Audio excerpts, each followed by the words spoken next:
Hey, what's good, people? This is the Option Podcast. This is episode 148. This girl that looks like Xolani Hodel, we're going to find out. The episode starts right now.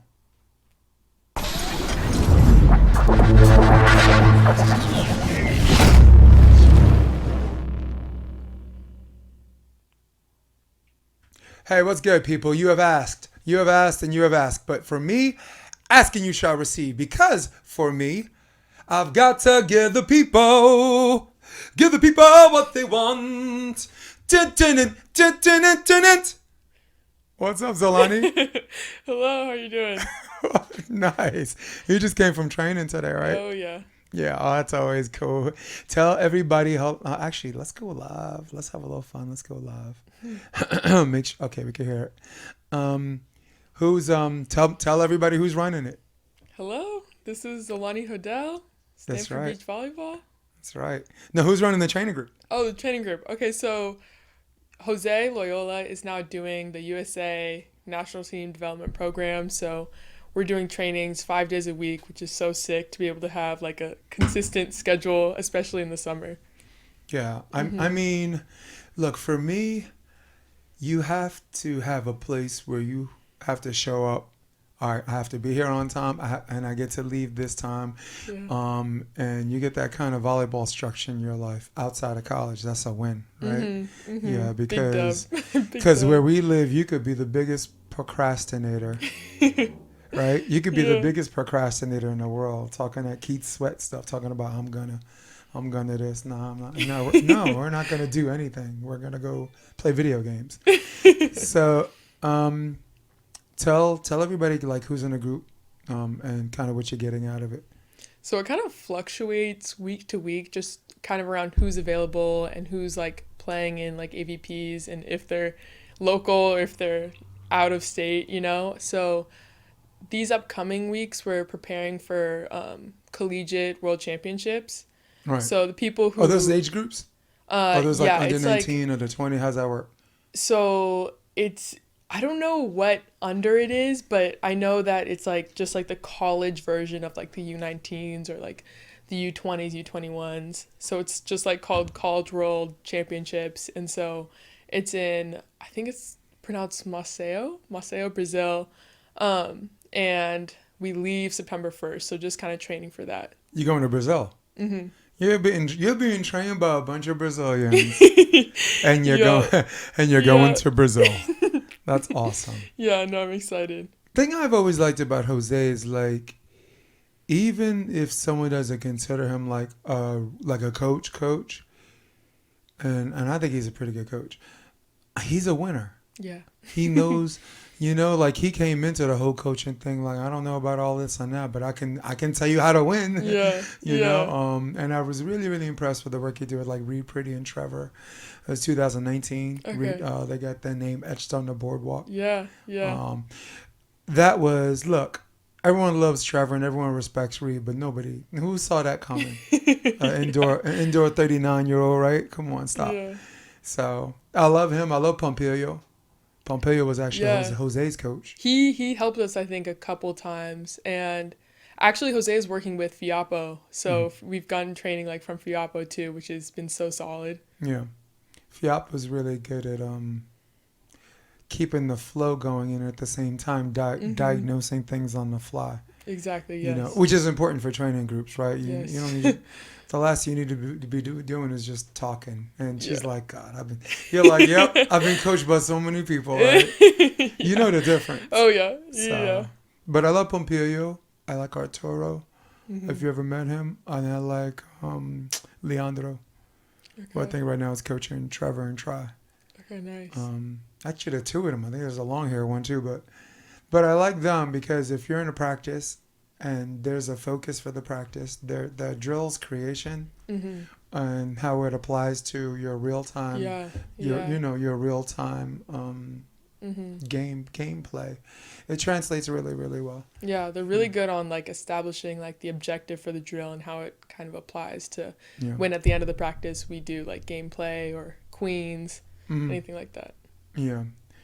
Well, I personally think like I have 3 favorite coaches when it comes to that.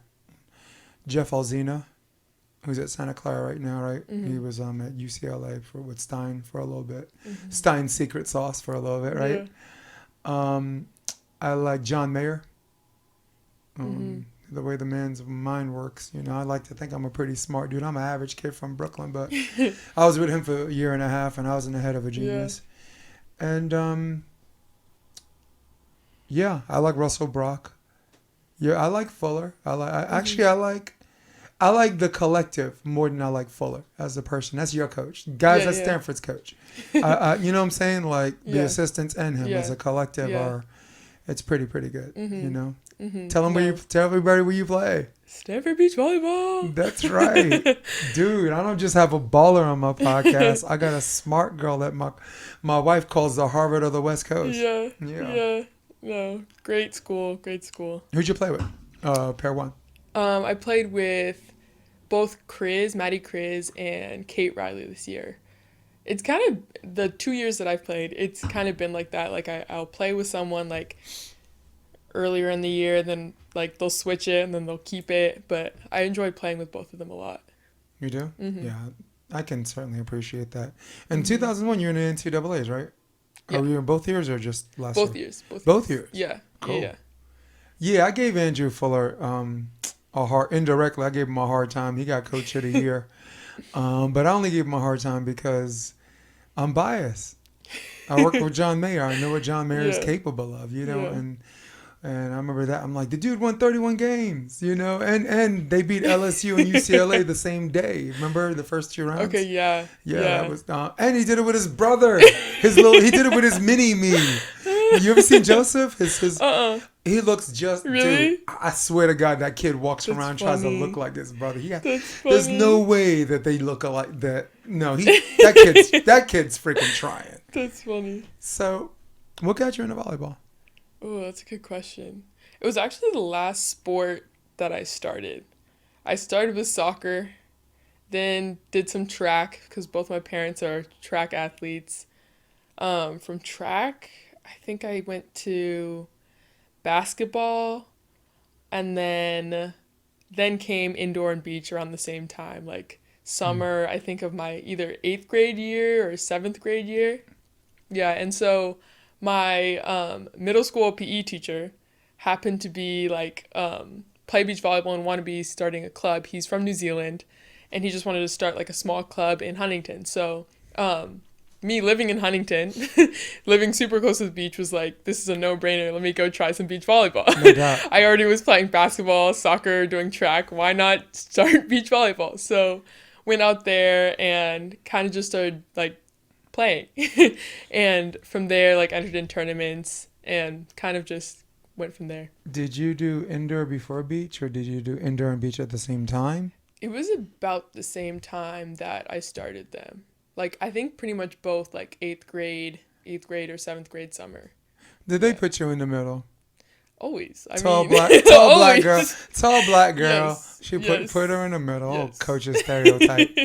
Yeah. Yes. Nice. For sure. What's one thing that you took from indoor that was easy to do on the beach?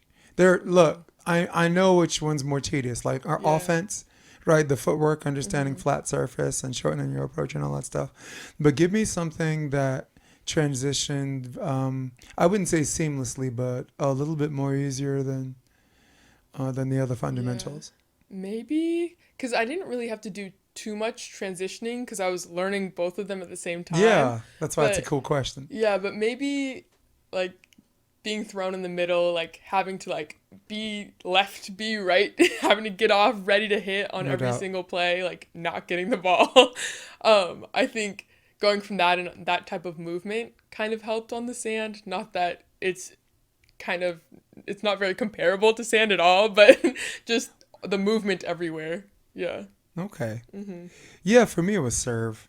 Like you got that nasty indoor floater that the outdoor players are not allowed to pass with their hands. Or, at their own peril, right? Yeah. What a lot of people don't know, it's not illegal. It's just it's just not a good idea, Yeah. right? So, Yeah. but CBV, I think, wrote into their rules, like, Something. to their credit, yeah. No, when you have Yeah. a league where, like, the players have to ref, Yeah. sometimes to get rid of the dumb arguments, Mm-hmm.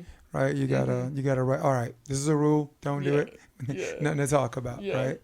So, yeah, for me, and block was easier for me because the beach, and this is segue to, like, the back and forth because you're a very good blocker. Outdoor allows you a little bit more freedom instead of committing to blocking lanes and stuff like that. Talk to me a little bit about that. It's so different. Like, going from indoor, literally just trying to seal with, like, your outside, seal with your right side. Like, the amount of different hand positions you can have, the footwork you can do, like the possibilities are pretty much endless of what you can do on the beach with blocking, and it gets pretty complex. I think the freedom is what makes it intriguing. Like, you ask an indoor player, I'm like, how the hell is this guy getting blocked one-on-one? When I'm out here burning two-person blocks, or maybe I'm a real G. I'm burning those 3-person blocks on a domestic scene. International, forget about it, right? Not for the men. But yeah, and I think it's because you were allowed to switch. You are allowed to 4-block and 3-block and jump in, and some cases dip and pull. Are they teaching you dip and pull? I've never heard dip and pull, but like just like showing and then taking away what you were showing. Yeah, you know Sharif Qatar? I know the name, yes. Yeah. We had a little conversation about. He was on the podcast. Got you. English is really good. He loves him some NBA too. He likes Greek freak. Nice. Or Joker. But I saw him do something where he dips down, like he's gonna block, and then instead of just blocking, he dips. He steps big. Now, you don't see a lot of athletes do it because it's about clientele. So, like juniors, you really want to try it on everybody because they're so young and they don't know what they're capable of yet. I'm like, all of you try it, right? Yeah. But I don't want Phil to do that. Phil's gonna break something if he did that. He looks stiff as a board, I know he could look. Phil, I know you into yoga and all that stuff, but no, don't do that. So now I was just curious if that was something that they were experimenting with younger people or whatever. And I know Pompeo does it sometimes, and I've tried it with Natalie. Natalie from UCLA, Miskowski. Who you played with and against. Dude, that was one of those if I can't beat them, join them things, man, right? You guys played against each other, and I coached against you, and I felt like it was the semis or finals and quarters, and in my mind I felt like I lost all of them. Maybe I won one, and it was definitely one time I coached you guys once. And Jeff Samuels, I remember Jeff, he did too, from Endless Summer. So, yeah, but Natalie I tried it with, and she's become a hybrid player, right? Yeah. Question, how much, as far as seeing the future is concerned, because you're living in the now, so this is a challenging question to you. How much does making women's beach volleyball an NCAA sport affect the pro scene? Now, a lot of people have the same answer, but different paths on how to get there. So I hate to ask the obvious, where it sounds like that. Yeah. But how much impact or in what ways has it? Okay, I'm going to rephrase. Okay. It's not a matter of did it impact. The answer is yes. We're going to skip that. Yeah. In what ways? Give me some ways that you felt that it has impacted the professional scene. I mean, even like this past year, from my freshman year to sophomore year, you can see the difference in the level of play. Like, I was honestly pretty surprised at how good even like these like teams that I've never heard of. Like it was always a fight. It was never like, oh, we have this game.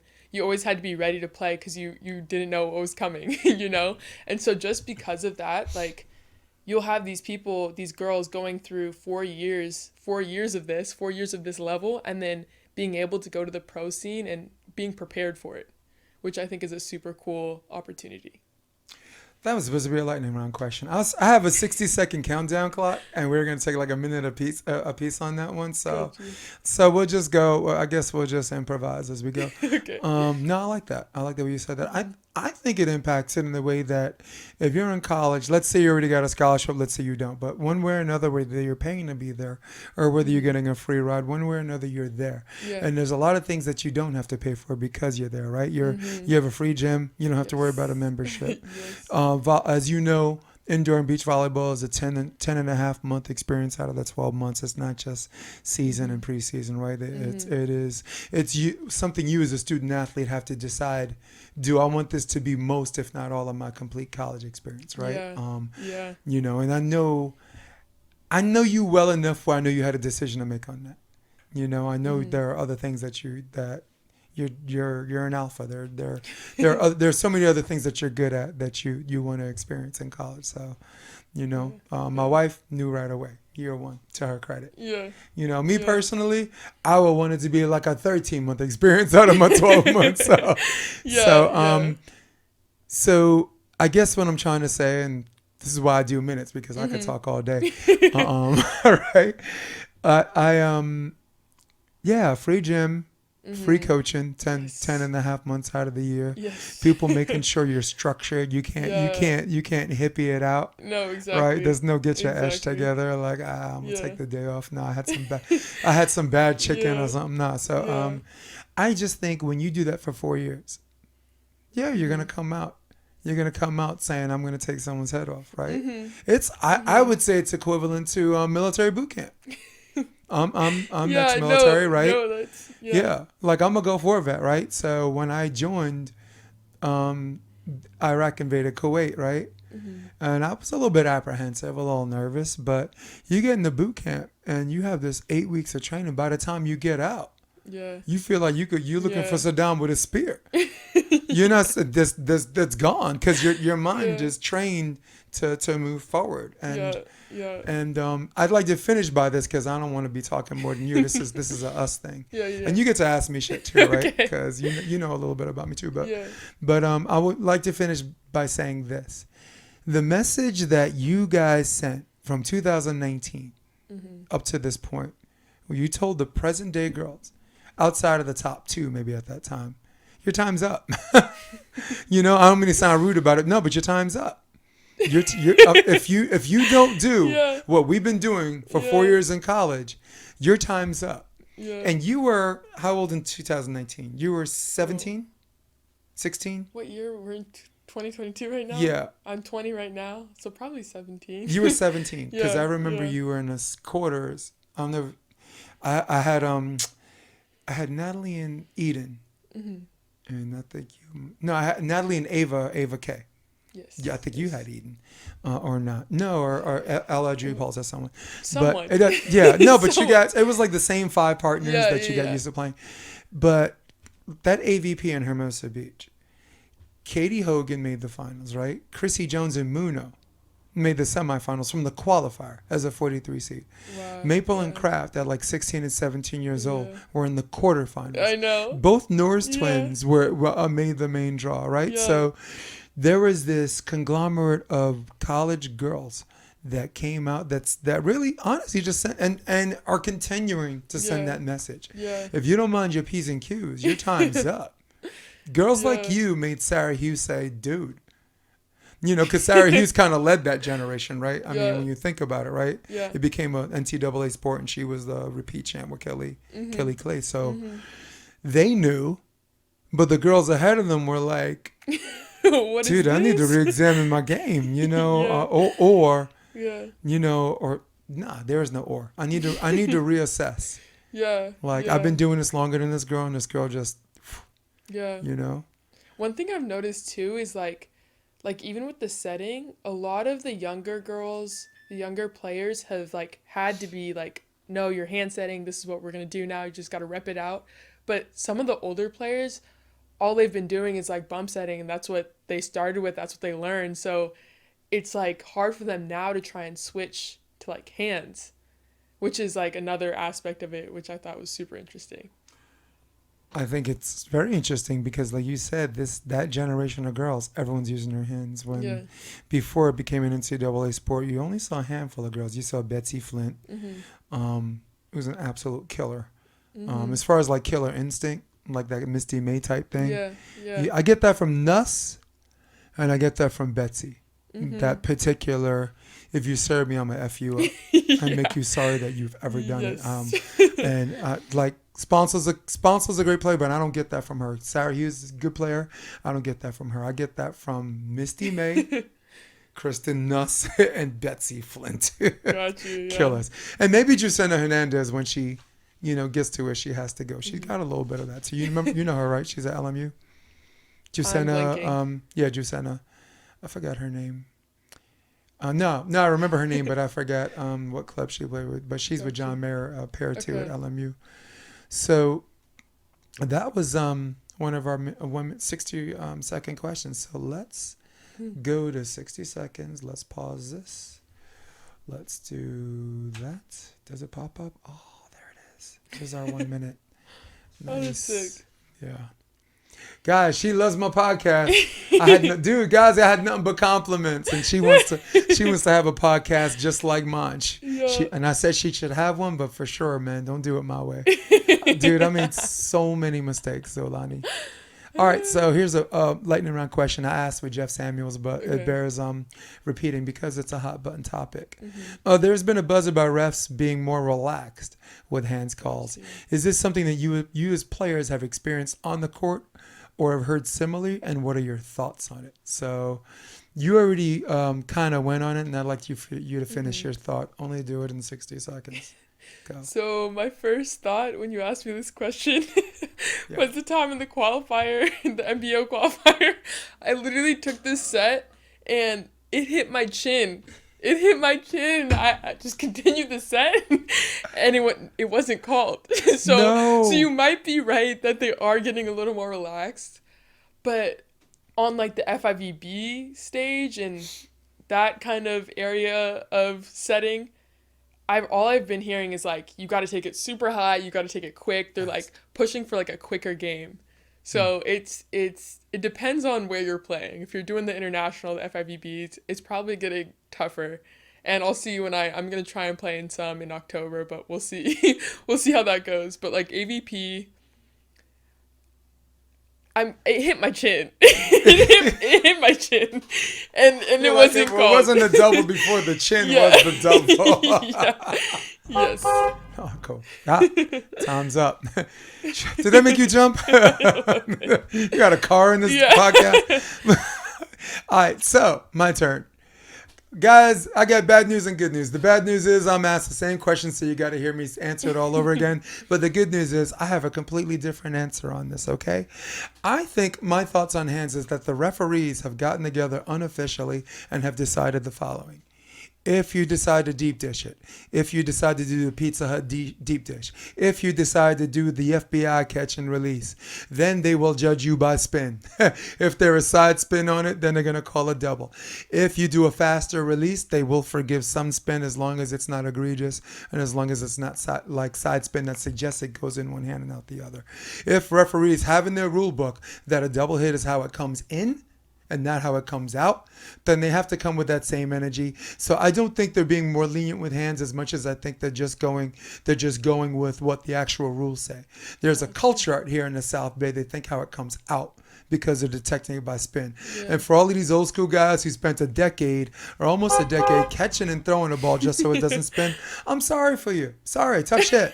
Too bad, okay? All right? Also, the fast and release has implemented the option for the jump set, right? I mean, you're not going to see too many deep dishers jump set. It'll look like the silliest thing you've ever seen in your life, right? Yeah. Most of the people that jump set, you look at Miles Partain, you look at Paul Lottman, you look at some other people on the international scene, the Swedes, right? The Swedish kids. Cantor from Poland. Every chance you get. Tri-Born, if I had to mention someone on the deep international scene. Tri's got nasty hands. And it's because he knows when to do this. I think he does both. He's weird. He's like, all right, I'm FIVB. I got to do this. The dude is so good. The dude is so good. And you know what, Tri, plug up to you. So's your podcast. It ain't mine, but you're pretty good. Not bad, son. And Trevor, I'm actually a fan of. So, I was telling everyone last week, I'm a purist, so I'm not a fan of a particular player. But my exceptions are Chrissy Jones, who's not even playing right now, TKN, And for the men, Trevor, Theo Brunner, and Baranek, who's an absolute. I'm a little gay for that guy. He's an absolute hunk. No, don't worry. I'm not gay. My husband is. All right, chill out. His husband is. Where does he get it from? No. So this is more to your area, and this is also a question last week, but it bears repeating because it applies to you more than my previous guests, who were Jeff Samuels and Doc Vandermeer. The NCAA has instituted 16 teams for women's beach volleyball. Yay, that's great news, right? 2 claps for them. So now for the bad news, or however you want to take that, right? Might not be, right? However, they have gone to single elimination. Yeah. So, reading my script like a theater performer. So, on both topics, thumbs up or thumbs down, and why? I'd like to go first on this one. Please. So, since I'm already rolling, right? So, I think with most people, I would say 90%, if I ever did a survey, I can guess 90% of the volleyball population would say thumbs up, 16 teams, long overdue, about freaking time, thank you. And thumbs down to double elimination. Oh, you got to give someone another chance, where, you know. I think because the AVP has laid out a double elimination format on their Pro Tour, they showed that it can be done in the 3-day period, which we both understand the NCAA is 3 days, right? So it's 3 days and it can be done, and you can use 5 courts at the same time, right? So that can be done. Then people might be missing out on the double format, like the 3 and 2. And then sometimes it's pretty cool because you get to watch as much as you can. But can it be done? Yes. Is it a good idea? I'd like to think yes as well. But at the same time, I think for a guy who's grew up at a time where only 4 teams qualified for the NCAA men's, and that was single elimination.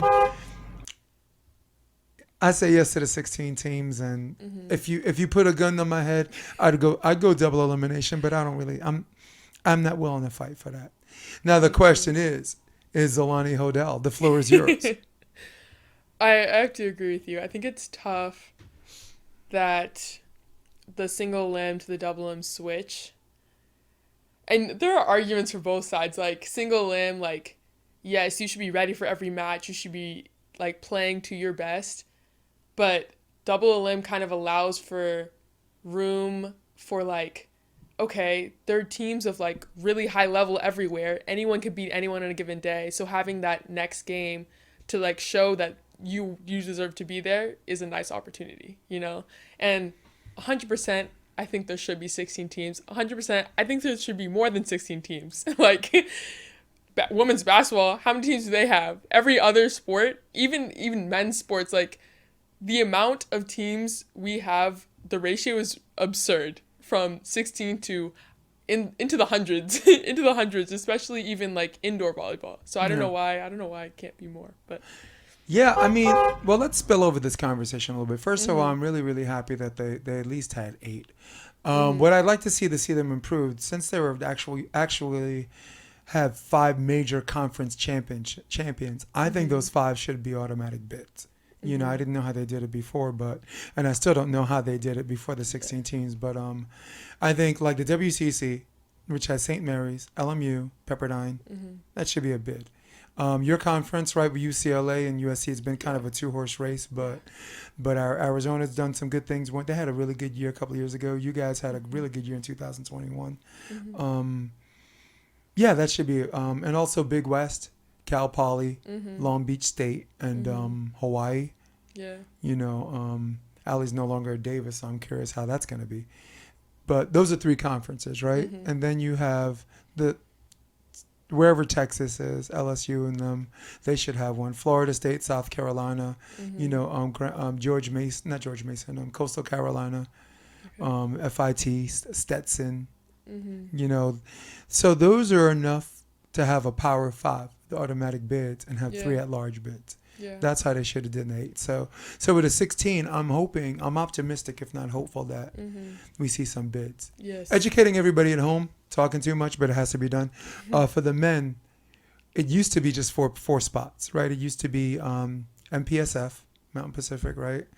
Midwest, MIVA, and EIVA, and the fourth was an at-large bid, which usually went to a West Coast team. Gotcha. And then when they went to 7, there were 5 bids for the conference and then 2 at-large. So, and honestly, I think the 2 at-large bids should automatically go to the Big West, which has been a separation from the MPSF, but which has legs of its own. That's Gotcha. Long Beach State, that's Irvine, that's Hawaii, that's the Gauchos, right? Santa Barbara. That's the strongest conference, right? Right now, MPSF ain't even second. They're third. I think the MIVA, I think Ohio State and Ball State, I think they were stronger than them. Division II Lewis, stronger than them. So a little break between the lightning rounds. Was there a particular tournament? And I ask this in a lot of my podcasts, but it would be podcast malpractice not to ask you this. Was there a particular tournament or a match where you left and you told yourself, I think I could do this in college. I think I could do this for real. I think I could do this when I grow up. This is what I want to be when I grow up. Like a college match or before college? Maybe college. Was there a defining moment, a match that you played that you left? And maybe it had something to do with everybody look at you like, I don't know, this girl's good, But you left and you felt to yourself, I think I could do this. This is what I want to be when I grow up. I think... Take me to it. Honestly, I've always wanted to do, since I was, young, I always wanted to do professional sports. So me, choosing beach volleyball, I know I wanted to, do that as after college, But I think one game that kind of made that a prominent idea in my head was our game against UCLA my freshman year. And so I was playing with Kate, and then Sunny and Charlie Ekstrom were playing ones. I was playing twos with Kate. And then it was a double header for some reason. And so I played with Kate the first game. We went to 3 and then lost against the twos. And then our coaches decided to switch the partnerships. So I would play with Sunny at ones, and then Charlie was going to play with Kate at twos. And so this is my first time playing ones, as a freshman, super excited. And I just went out and was just playing, no thinking, just playing. And that's when I play my best. So I had a pretty good game. And after that, I was like, oh my gosh, this is so much fun. I want to keep doing this. Yeah. Cool. That was that at UCLA? Yeah. Yeah. And that was a sand match? Yes. Right. You're not playing indoor at Stanford, No, right? no, just beach. Oh, you made a decision? Yes. When did you make a decision? I mean, I was kind of being lightly recruited for indoor, but I had asked Andrew and if I should maybe play indoor, just for scholarship purposes too, and he was like, no, we want you for beach. So I was like, okay, I'll just play beach. Yeah. I think timing's everything. If you asked Andrew that 4 years ago, he would probably say something different. But now that beach has legs of its own. Yeah. And you're part of that generation of girls where people were balancing their time. I think when you were 14 or 15, you were playing with a lot of girls who were doing both, like Ava, right? Ava was playing at Redondo at the time and indoor. Actually, only was her senior year, so I'll pick another example. But the point I was trying to make was slowly there was a 3-year period when you were playing where everybody's like, nah, I want to do this on its own. So you chose right. You have a longer lifespan, and your body will thank you for it. Yeah. The knees. Yeah. Here's what I said to Baranek. Eric Baranek played in the Pottstown Rumble. Do you know what that is? No, what is that? It's a grass tournament in the last week of June. It's the biggest grass tournament, even bigger than Wapaka. Got you. But it is the most grueling, as far as your body, it is big court. It's side out to 15. Jeez, and it's in Pennsylvania, the last week of June, which is the most humid month. Oh, man. Or whatever. And the only redeeming thing is you can play barefoot, or the grass is good enough where you can play barefoot or sneakers.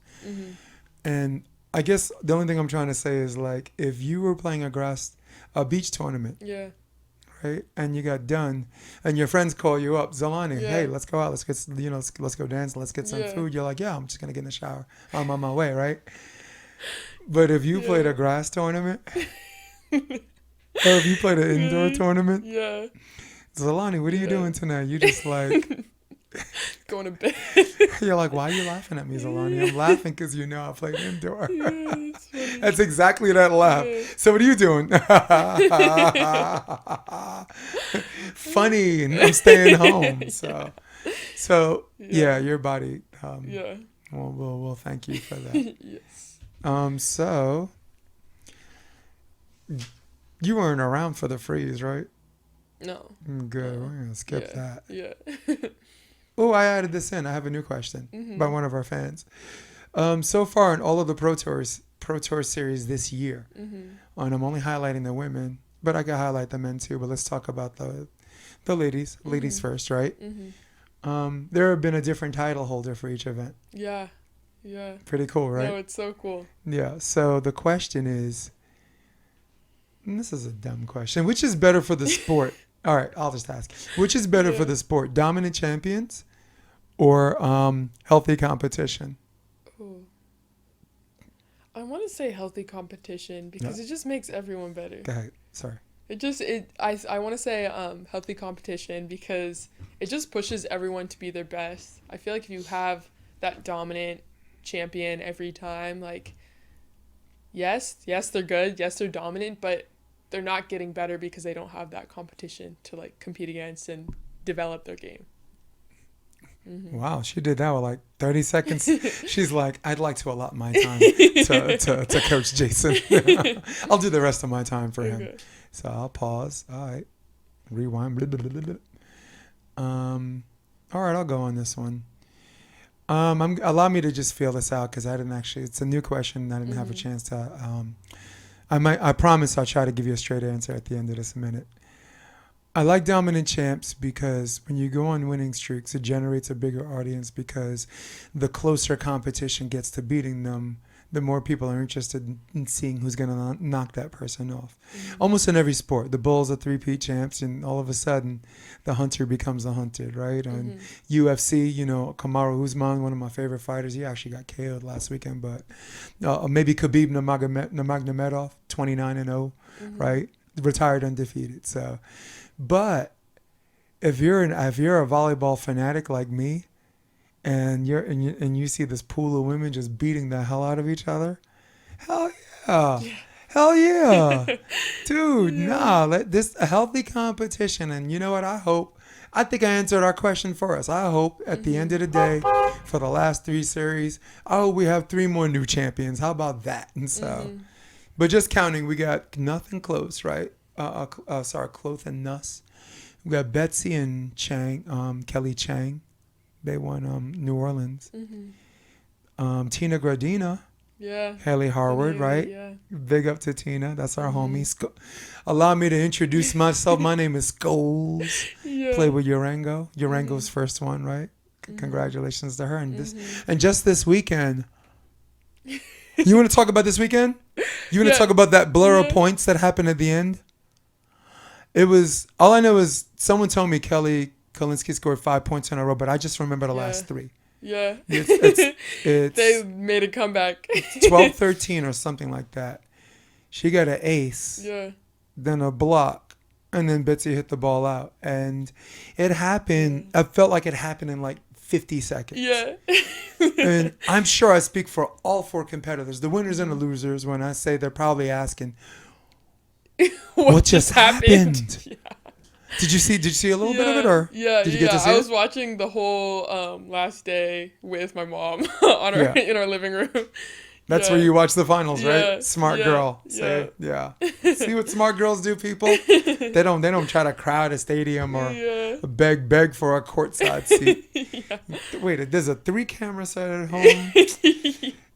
Comfy couch. I don't have the sun baking on me right now. No, I mean, you already got a tan, right? You look good. So, Thank you. So, no, I really enjoyed that match. Yeah, no, it was sick. Yeah, and I'm happy for Sarah, who's had some ups and downs when she's been the leader of your generation, where everyone's like, oh, she's the next Misty May, right? And she's all insane. These expectations she didn't ask for, right? She didn't ask for any of that. She just asked to play and compete, and she now her name's on that boardwalk. Yeah, so sick. Yeah. Do you ever think about that for you?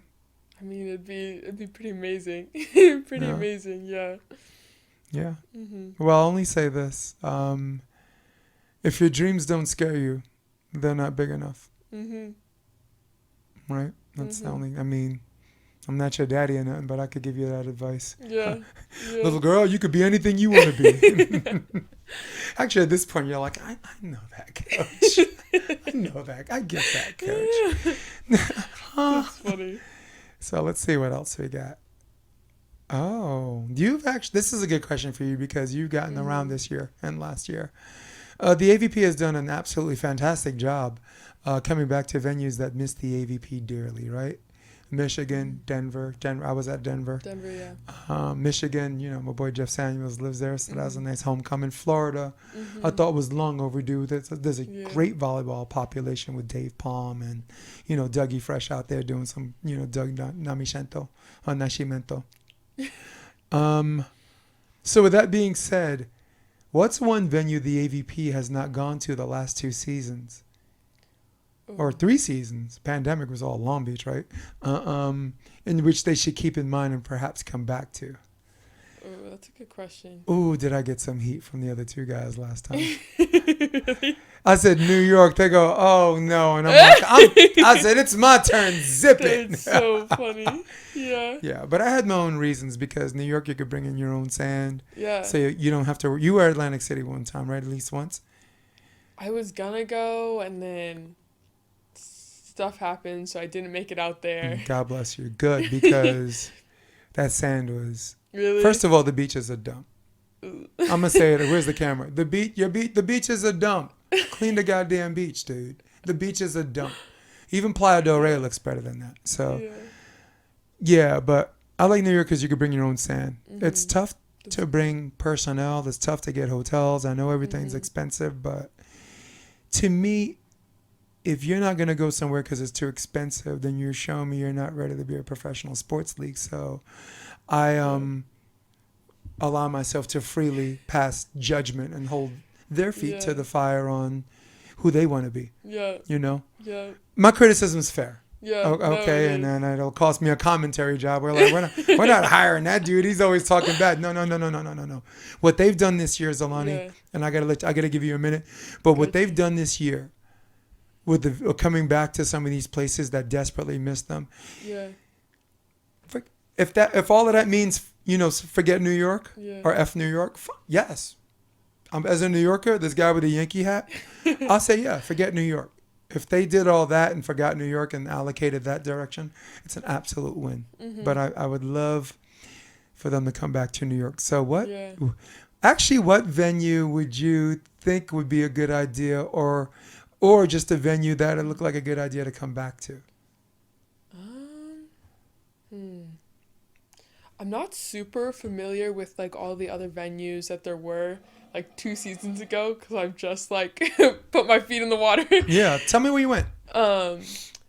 This year I only went to Denver, which was a super sick setup. Really cool setup. Wasn't it? Yeah, I was you drive up, you're where is this place? There's a strip mall and out in front. You drive in and then it's you drive into this parking lot and then it's just courts. And it's super sick. It has this cement kind of build up. And I was talking to the guy who actually had made the courts. Tom inside Davenport. The courts. Oh, yeah. A Culpepper. Which one? I don't remember which one. Sorry, go ahead. But he was talking about how they were gonna create like a water scene and more courts and just expanding it. It sounded really cool. Yeah, that's definitely Tom Davenport. He has the idea. Culpepper. Wow. Culpepper is the guy who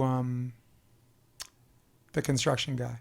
Okay. He's a volleyball engineer. Gotcha. He's the one that sets up the bleacher seats, the court. He is, the way his mind works, he is the guy for volleyball, and everyone refers to him and him and his 2 sons. So he's the guy that sees your vision and makes it happen. If you have a vision, I want it to look like this, he's all right, tell me this, and he's the one that makes it happen. That's cool.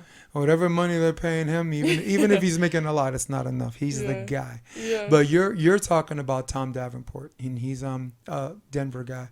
But The setup was awesome, wasn't it? Yeah, I know. The camera didn't cool. show. Like the shot, the AVP with like taping it. Mm-hmm. They're like, where are they playing? In someone's garage or mom's backyard? But no. No, it was a super cool setup. Like the different levels of courts too. That was super sick. Yeah. Maybe some AstroTurf.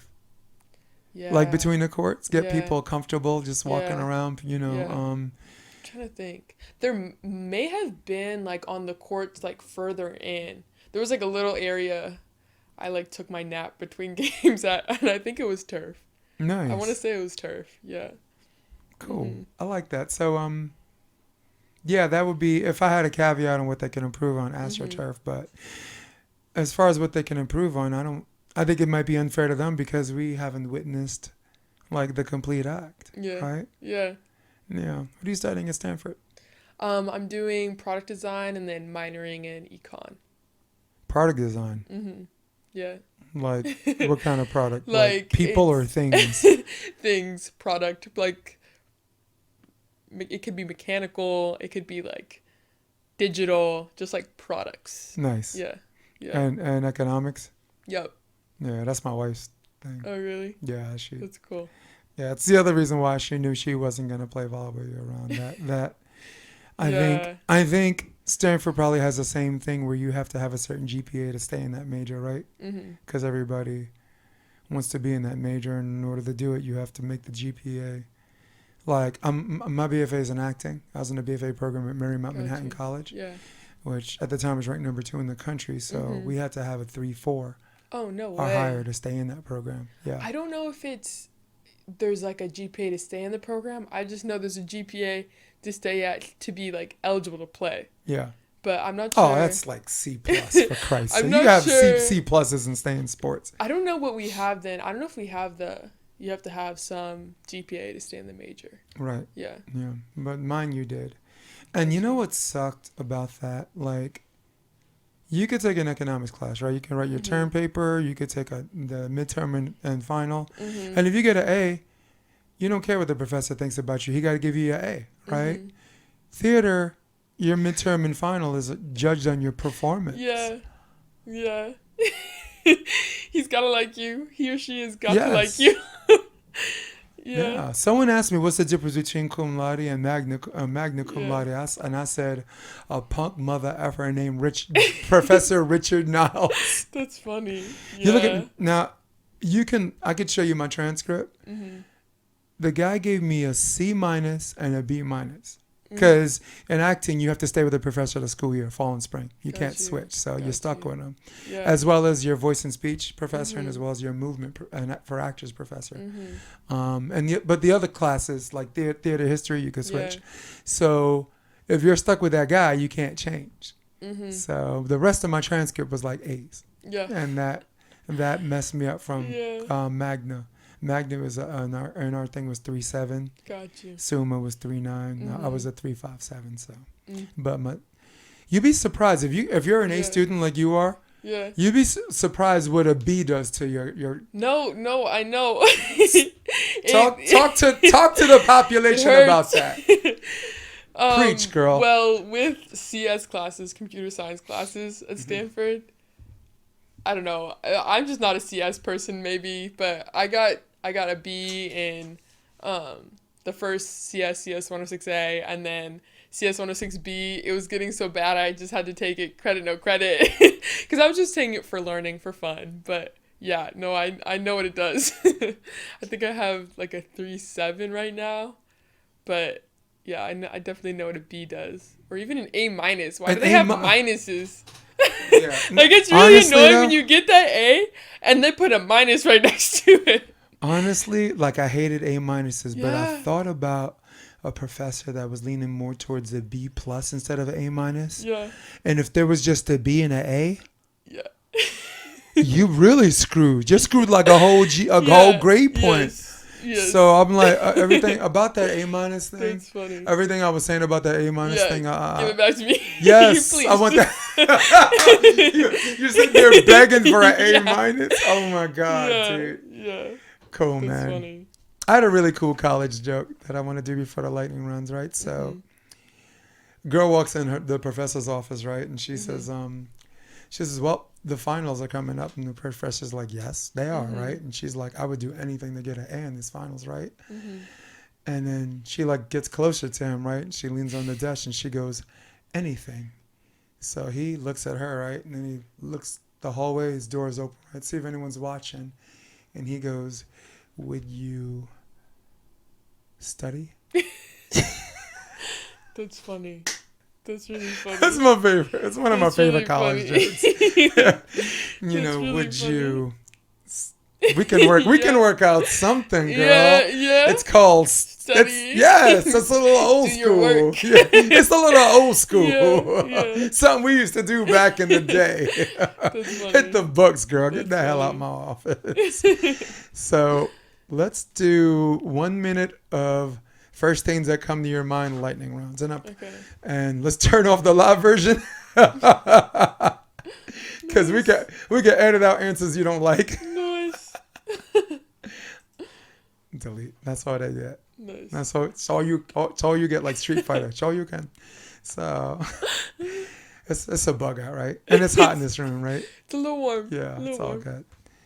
good. So here we go. Lightning rounds, and boom. The best conditioned partner you played with.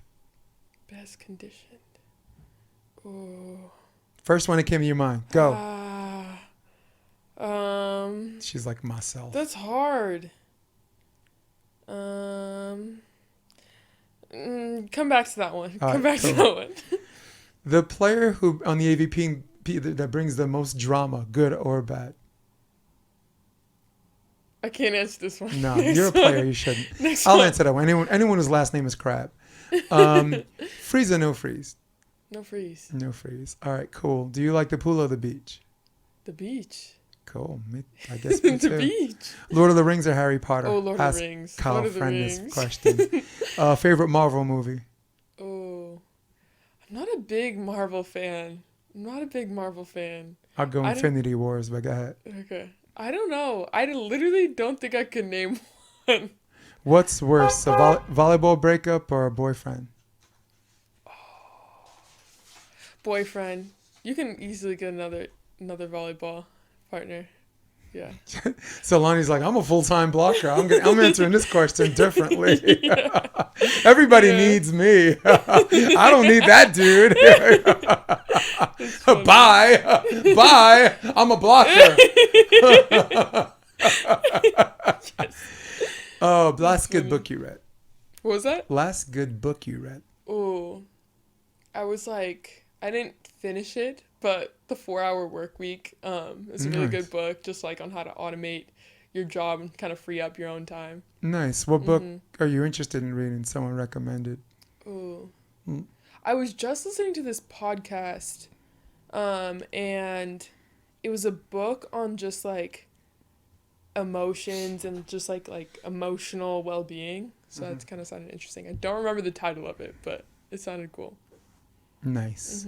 I read Unbroken because I don't like to read, so that was like the last. I admit it. Nah, but I did buy some books. I bought Promised Land by Barack Obama. Nice. Scars and Stripes by Tim Kennedy's a Green Beret. Kind of is a Republican space ranger, but like a real go-getter. And I think he has a story in it called Finding Hitler, where he did a documentary. He went to Argentina like to find out like where all the Nazis and their families are treated to. And there's another book I wanted to read called Conservative Early, Liberal Late by Matthew McConaughey. That's interesting. Yeah. That sounds interesting. I mean, the whole concept is interesting. Like conservative early, you learn these kind of values. You know, this kind of, maybe you're like a deeply religious person and you're brought up a certain way. But then liberal late, right? Then you realize that not everybody does it your way. And there has to be this empathy that goes both ways, right? Like Dave Chappelle said, right? Empathy is not gay or transgender. It's bisexual. It must work both ways. Yeah. So, and I always like that because I grew up anti-gay. I grew up deeply religious, and it was like this kind of abomination thing, and then you don't know, and then you find out your best friend's gay, and then you know, wow, my aunt was gay. I never knew that growing up, and now my kid's sister, 2 tours in Afghanistan, she's gay. So, it's I went about caring too much about it to not caring if you're gay or straight to caring about it again. It's just this weird thing. Yeah. You know, caring about what they need. Because I went to caring about it, and Yeah. then I was just like, nah, you do your thing, Yeah, I'll do your mine. thing. I don't care about you. No, And like, then it's I like need you to help should. you. And then, you know, yeah. so. And you grew up going to church a lot? Not really at all. No. Yeah, there's not a whole lot of, like, in my family, like, at least my immediate, like, parents, like, mom, dad, there wasn't, like, a whole lot of, like, spiritual guidance, at least for me. But my dad is, like, Buddhist. My mom grew up going to Catholic school, so it just didn't really, like, meld for them to, like, provide some sort of spiritual guidance for me or my brother. Yeah. Ladies and gentlemen, what do you get when you mix a Buddhist and a Catholic? A Xolani. So that's what the name means. I bring you Xolani. That's funny, yeah. No, I grew up Catholic, raised Lutheran, and then really from 13 on, like deep, hardcore Assemblies of God. Like, really? Speaking in tongues, doing back flips up and down the aisles. It was well, I'll just say what it is. It was a black church. Got you. In Coney Island Gospel Assembly in Brooklyn. Really good choir. That's how I learned how to sing. You know, I'm a very good singer. Traveling choir. You know, and it also really opened up my mind to the world. I used to do prison ministries at Rikers Island. And Brooklyn House of Detention like twice a month, 5 a.m. It was men only. We would go to prison and talk to, you know, inmates, find out. That's cool. When you want to talk about Jesus? Cool, let's talk about Jesus. Want to talk about sports? We could do that. Want to talk about why being in here is not a good idea? Well, you know, we could cover that too. That's cool. So that kind of shaped who I am, you know. And that the only reason why I brought it up, and the only reason why I feel like I'm talking about myself a lot, because I think a lot of this can help people and get who you are, because you're my guest on the podcast, and just understand why you're so you're free spirited. You keep the mood light, which translates to sports really well. Yeah, you know. Did your coach ever talk about not being emotionally too high or low to maybe not to you, but or just the concept of it? We'll meet with like sports, like sometimes like as a team, and like they'll talk about it and just like different ways of like thinking after an event happens in your sport. Like you like shank a ball, what's your first thought after that ball, like after you've shanked that ball? And like they kind of lead us through like, okay, maybe don't be super negative because that'll lead you down like a hole of negativity, and that's not helpful for your next play. No, because those rough patches can be 2 points or they could be 5, right? You know? Yeah. And as a general rule, if you watch FIVB, like 3 consecutive points is like an automatic timeout, because them European girls, them girls got whooped out of trouble. I'm sure coaches out there with a big stick or something, right? Because you've seen how those girls are coached. You know, they leave in practice crying, dude. So, well, I always say that no championship team is completely one or the other. You know, as far as positive reinforcement versus strict or whatever, like, right? I mean, I'd like your thoughts. I'm going to give you the floor in a minute, but an example of positive reinforcement all the way is John Mayer, right? Got him to the NCAA semifinals. The most drama-free women's team, if there is such a thing, if it exists, it was that year. I've never, because women more so than men, there's always some kind of nonsense, right? No, but with John, the whole thought of disappointing that man will make you cry. So, but then an example of being strict and shaping great personalities is the United States Army. You know, some great people came out of that, right? Me, right? Every male member of my family, you know. So just showing discipline, understanding that you gotta have thick skin. You know, that helps too. So, your thoughts on positive reinforcement? I think positive reinforcement is important to have, like, in moderation. I don't know. I don't know if negative reinforcement is a thing. I don't think that works very well, but I can really appreciate like constructive criticism. You know, like, you can't just be positive all the time and, like, Right. like, good job, even though you shanked a pass, or even though your technique was not good on that pass, you know. But I think a good balance between positive reinforcement and constructive criticism is great. Do you think positive reinforcement as a term has shaped that dichotomy? Where, like, that's positive, so by this rationale, the other must be negative? Do you stew on that for a little bit? Do you think that shaped this I would say false dichotomy? I feel like constructive criticism, in my head at least, I don't see that as anywhere negative, you know? That's kind of like the neutral ground for me, you know? Like, just like explaining how to do something better or more right, you know? I don't think that can, maybe the tone in which you say it, that might make it negative, but I don't think that's an inherently negative, like, strategy of coaching.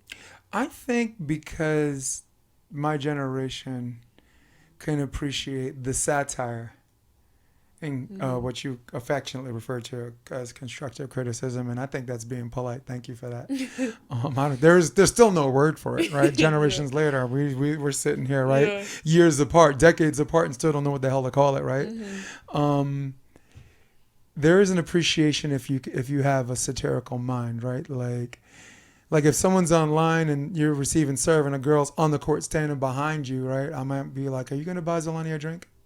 Why are you that? Are you gonna buy her a drink? Please move back, right?" Yeah. Now that can hurt your feelings, make someone feel bad about themselves, or they could be like, you got it. He's right. So there is a humor in hardcore criticism, or some people will call Chekhovian suffering, right?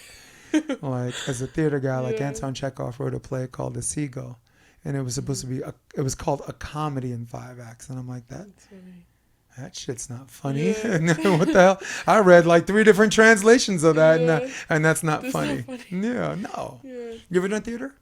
Because you got a theater performance face, like your face.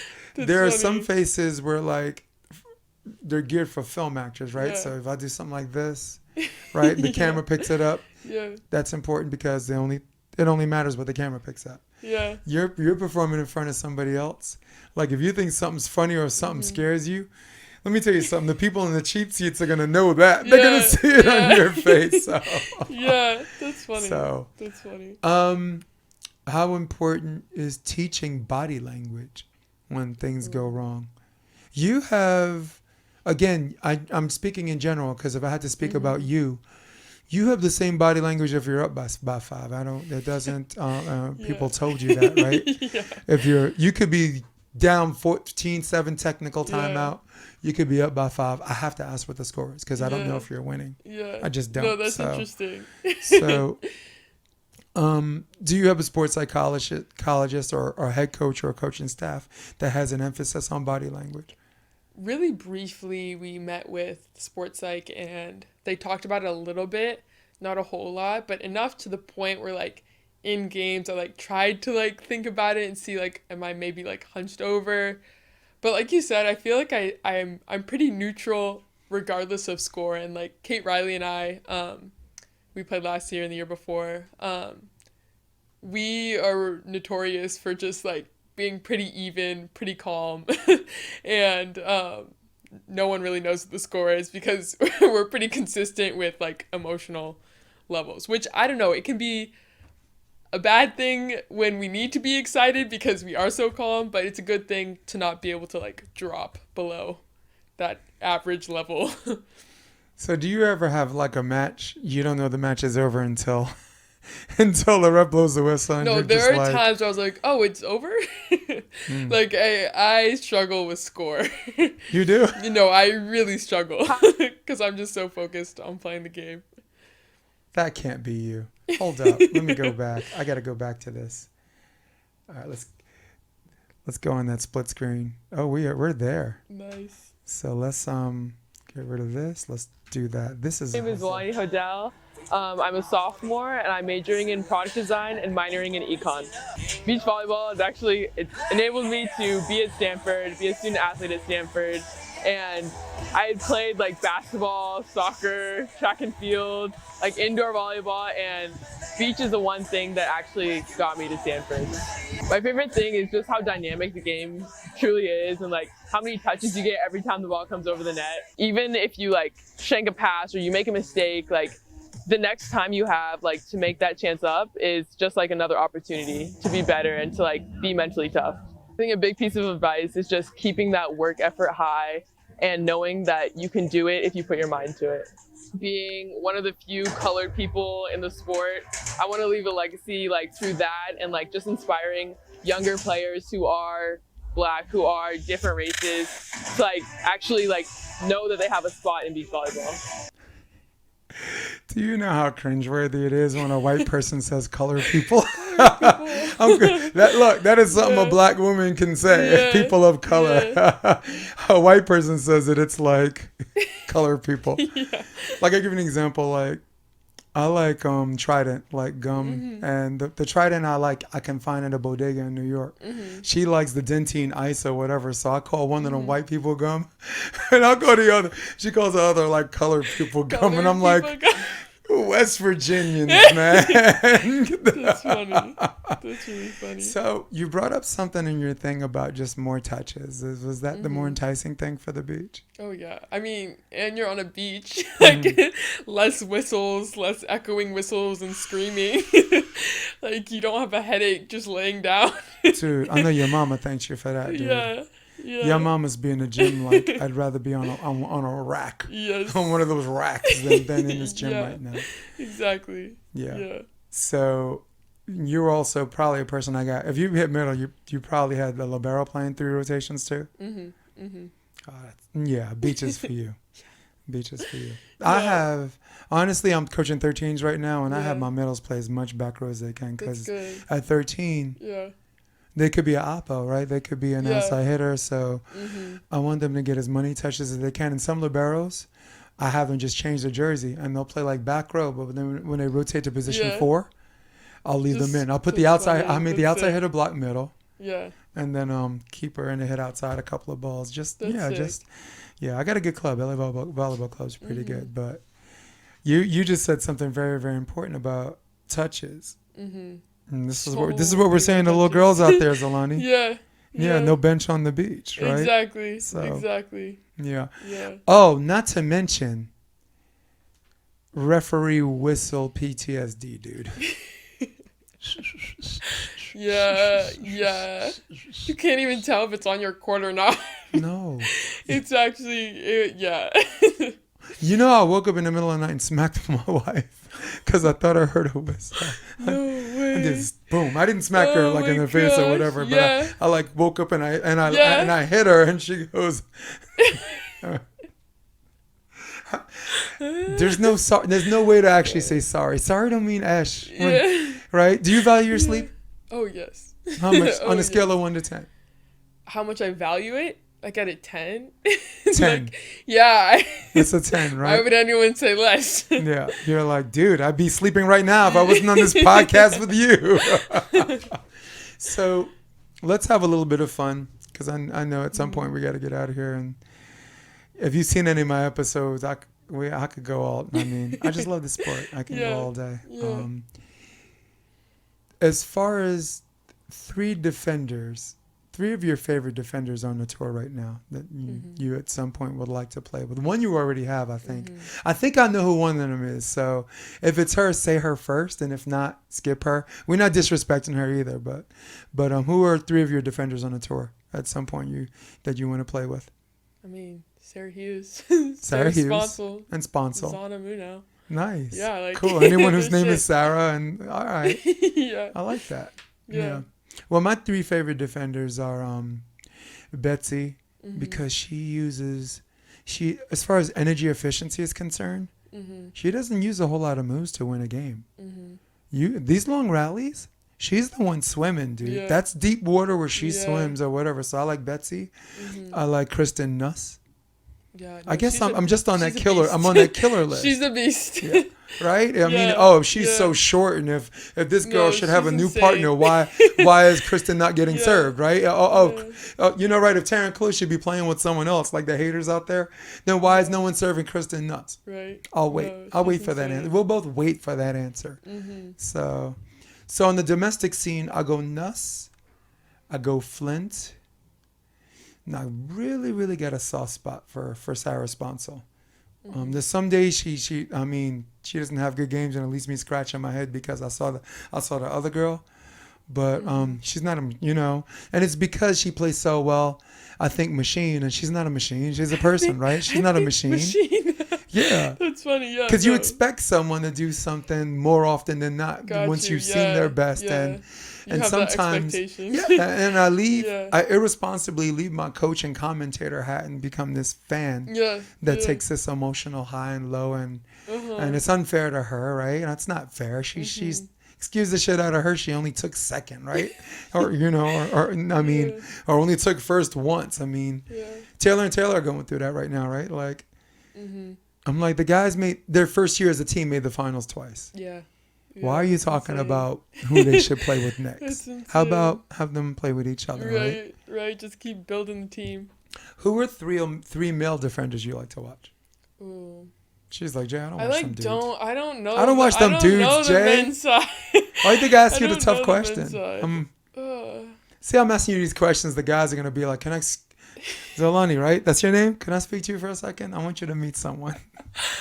I just did that too. I don't know if I can answer this. It wouldn't be an educated answer. I don't know. Well, I could do the guys, but I want to stay with you for a minute. How about females on the international scene that you maybe watched? Ooh. I love it.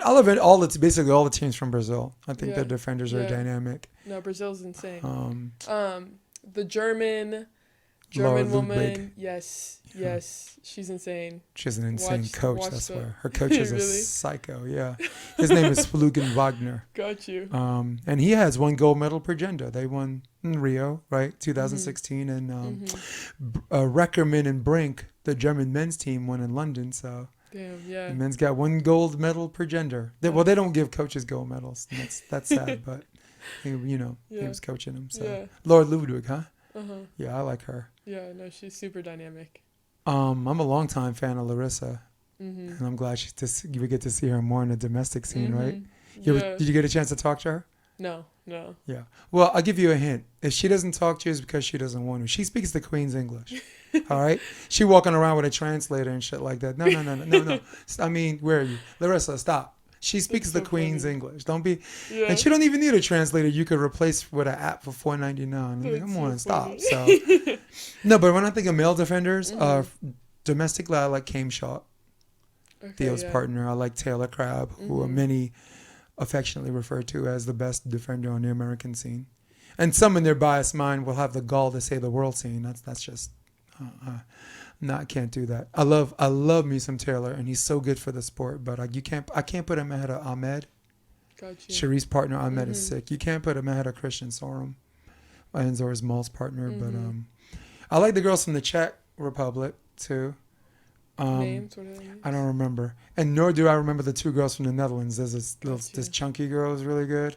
Speaking of chunky girls, Rebecca from Brazil, right? That's another girl that doesn't use a whole lot of moves. Yeah, she has a lot of power though. Yeah, a lot of power. But she doesn't. There are a lot of girls who are athletic enough when on pursuing shots. You see them use two moves or a move and a half or whatever, and it's good enough to get away with certain competition. But as you know, in college, there's this heightened emphasis on making one move, right? Yeah. Like if you're midlining, it's probably because it's a balloon, right? And no one's gonna midline something in one move. That requires two moves, right? But angle on your platform, one move. So I'm talking all this stuff about volleyball because it leads to my next question, and I swear to God, I'm gonna let you get out of here. It is hot in this room, I know. A little warm. Yeah, and I saw you take that off, and I'm like, you might want to leave that off, and you're just like, I'm like, I don't mean nothing about that. I don't mean nothing by that. I'm just, it's hot. It's hot in here. So, what's one thing? Let's just say from 2019, right? Juniors, all right, you're in college now. Give me one fundamental, or maybe a subset of that fundamental that you showed significant improvement in. Ooh.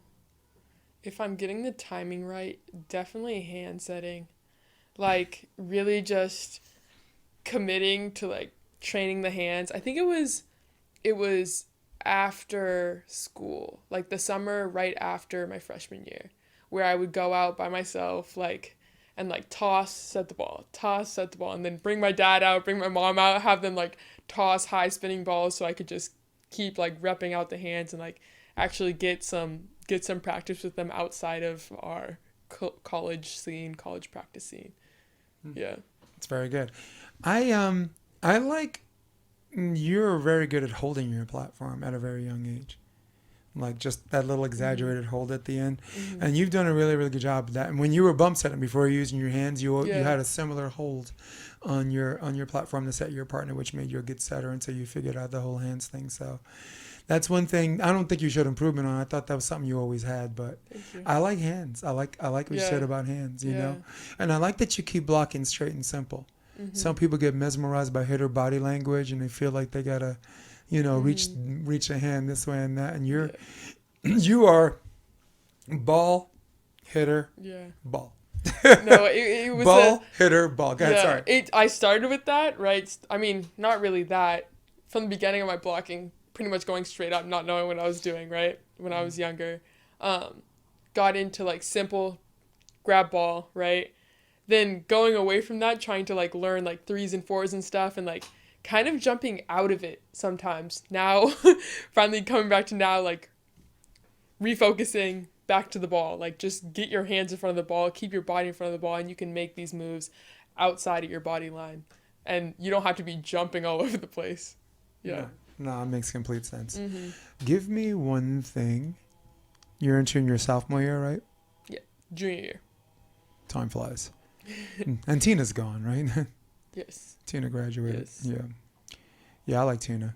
I mentioned on the podcast before, her godfather's my mentor. He taught me how to...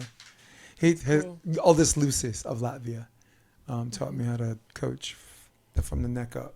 Because in the summer, I had some of them. I had some of those girls in need of that. Love you, Duran.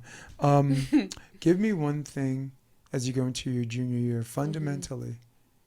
Or no, I'll give you some freedom from the neck up or physically, from the neck down, that you'd like to show a little bit improvement on. Not something that you expect to happen overnight, but something you'd like to see gradually get better.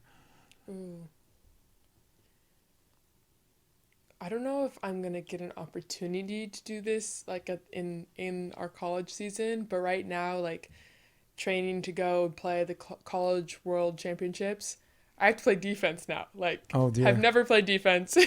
I'm trying to learn how to play defense. So it's been a fun time, a challenging time, trying to figure out, okay, what do I do in this situation? Okay, they're hitting from the middle and they're a little off. Should I be in my position? Like, should I get there already or should I be holding? So just like kind of learning blocking from being a defender, if that makes any sense. Just seeing it from a different perspective, and just kind of learning more about the game in a holistic way. I think you and Evan Corey should have that conversation. Really? Yeah, because when he was on a regional scene, he was a full-time blocker. Gotcha. And let me tell you something. No one markets that himself. In that age group, no one markets himself better than him. He's got Blue Nose Athletics, got a clothing line. I'm going to go buy some board shorts off of that website. I bought my kid a hat. But every weekend, he's Facebook Living, him in the semis or in the finals, winning, losing. Yeah. Every single weekend, just traveling here and there. So nobody markets himself like him. And nobody pulls up his big boy pants better than him. Yeah. Like last year, Atlanta, he lost the play-in to get into the draw. And instead of just drinking and hanging out, he gets on a plane, he goes to Seaside. And the flights got delayed, the connecting flights got delayed. He was at a point where he literally took the court off the plane. Lost the first set, won Seaside. Damn. Which is an automatic bid for sick. Chicago. So that's an example of a guy who on one level, what we're not talking about, good at picking up his big boy pants, but what we are talking about, a guy that probably in some ways wish he never became a defender, because he was like, he thought blocking was hard. and he's in the same boat you are presently in. Yeah. Like, dude, this is more work than I thought. But Yeah. you ever run into him? Just have get with Savvy. So he's with he's with Savvy, and just see if you could have a conversation, and you guys can just from one player or another, because it seems more casual instead of like a coach. Doing that. So if that makes sense to you. Yeah, no, that sounds cool. Yeah, man. I like Mr. Evan Corey. So before we go, is there a particular like website or IG that people want to know more about Xolani Hodel? You got some fans out there following you. I want to be like her. Oh my God. I'm a juniors player too. I'm important. I eat German food. How can I get to know more about Xolani Hodel? If anything, probably Instagram at Xolani Hodel, XOLANIHODEL. Gotcha. Cool. And that's all I got. And that's our ding for us to get the heck out of here, right? Perfect. Guys, Xolani might love you, but I don't love you. In fact, I can't stand any of you. So for all of you at home, for all of you on your iPhone and on your iPad, for all of you on your Droid, if that still exists, for all of you on your desktop, that's me, baby. Who runs the world? Old school. For my homegirl, Xolani, that's her. I'm Jason DeBillius. This is episode 148 of the Option Podcast. I'm going to hit my music. Stay with me, and we're out. Come check out the Option Podcast on OptionVB.com. It's also available on iTunes and Spotify, and on YouTube under the NY Varsity Sports handle. You're going to love what you hear. That's sick.